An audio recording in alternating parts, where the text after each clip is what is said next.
The International Society for Krishna Consciousness, or ISKCON, is a worldwide organization with millions of followers. It was founded in 1966 and has skyrocketed in popularity since then.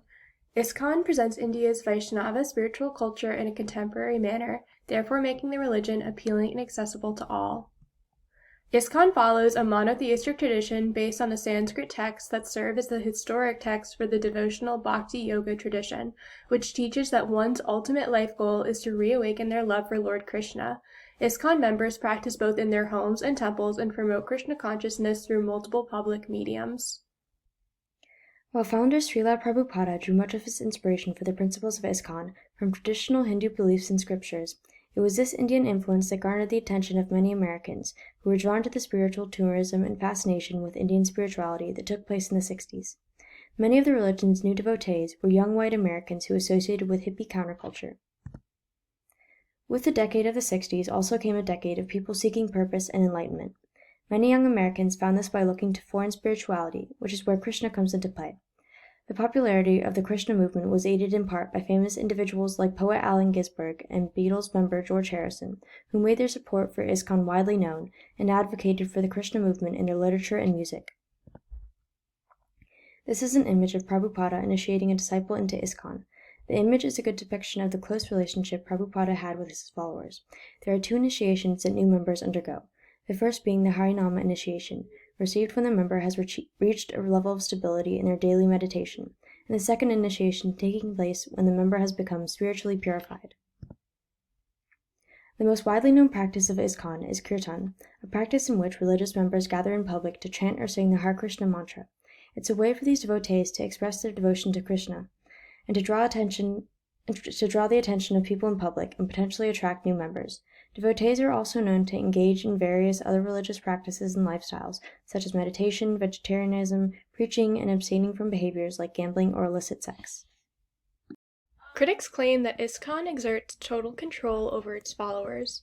The psychology of mind control stems from Robert Lipton's analysis of the tactics used on prisoners of war during their imprisonment to control them. He outlined his 8 criteria for thought reform that he believed were essential for successful psychological manipulation. Out of the 8 criteria outlined, the most relevant ones that could apply to ISKCON include milieu control or environmental and internal control of an individual, demand for purity, sacred science, or the idea that the group's doctrine is the ultimate truth, and doctrine over person, when all of a person's experiences must fit the ideology of the group. ISKCON emphasized an austere lifestyle for its adherents that starkly differed from conventional societal norms on clothing, diet, and living arrangements. Men, for example, displayed shaved heads and wore traditional Indian robes. Hence, such ascetic practices distinguished the new movement from other, more established religions like Christianity. This ascetic lifestyle attracted societal scrutiny after ISKCON established religious schools across America. Anti-cult activists fueled speculation that these schools indoctrinated children, and they called for greater oversight on the group. Subsequently, these activists raised claims that ISKCON brainwashed its adherents and forced a foreign ideology on them. These brainwashing claims grew traction towards the late 1980s after newspapers like the Florida Times-Union published stories about rampant sexual abuse at ISKCON's religious schools. Several members left the group and sued ISKCON for millions of dollars, citing instances of brainwashing. Hence, the group's ascetic practices increasingly drew societal concerns. These concerns further heightened after former members of ISKCON, like Paul Ford, wrote memoirs about their time in the group. Ford specifically mentioned instances of when ISKCON's leaders brainwashed him and his fellow devotees. He claimed that the ideology restricted his personal freedoms, controlled his thought processes, and furthermore, these claims fueled the anti-cult movement. Robin George joined ISKCON at the age of 14 with the permission of her parents. However, after some time, her parents rejected her choice, and as a result, Robin ran away from home to become an ISKCON devotee. She later claimed that she was pressured to become a devotee by the organization and told that if she did not, her reincarnation would be as something insignificant. As a result, George's family brought a civil suit to court against ISKCON, claiming brainwashing. Here's an image of Margaret Singer, a psychology professor from UC Berkeley, who developed a brainwashing model in the case specific to George's experience and expanded on Robert Lifton's psychological manipulation criteria. She related aspects of mind control and environmental control to George's experience to prove that George was brainwashed as a result of her dependency on ISKCON. Singer diagnosed George with an atypical dissociative disorder, PTSD, and an identity disorder, all of which required psychiatric and psychological treatment. She also stated that because she was a minor, George was brainwashed.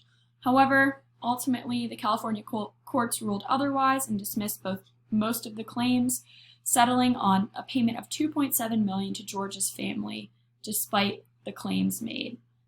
Although claims of brainwashing weren't accepted by the higher courts, the ISKCON case brings up a broader question about where the lines of brainwashing stands. This image shows how ISKCON's reputation was damaged, as many news and media sources claim that the Hare Krishnas must pay millions for brainwashing, despite the court's ruling otherwise. This exemplifies how media can quickly tarnish the image of an organization. ISKCON is far from the first new religious movement to face claims of brainwashing. However, despite the common occurrence of outsiders leveling such charges at new religious movements, many scholars question the validity of the concept of brainwashing in general, drawing comparisons to how an outsider with a different perspective might view the American majority way of life of a 9-to-5 job and mass consumerism as a form of brainwashing in its own right.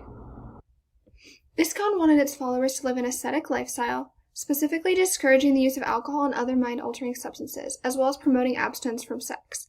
Given the emphasis placed on these activities in American popular culture at the time, ISKCON's prescriptions were in some ways a direct contradiction of mainstream culture.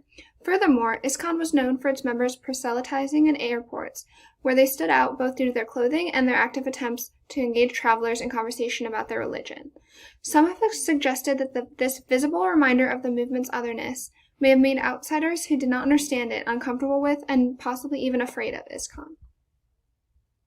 In questioning whether brainwashing is even a valid concern for authorities to have regarding new religious movements, it becomes clear that the line between religious freedom and public safety is highly subjective. Consequently, government treatment of new religious movements is often based on how well they conform to the mainstream culture rather than on logical safety concerns. The very visibility of ISKCON members and their otherness from the majority of Americans that made ISKCON a successful movement also made it an easy target for fear coming from those in the majority culture who were uncomfortable with the idea of other people conducting their lives so differently and according to such different values than what they were used to. This fear made ISKCON a prime target for claims of brainwashing.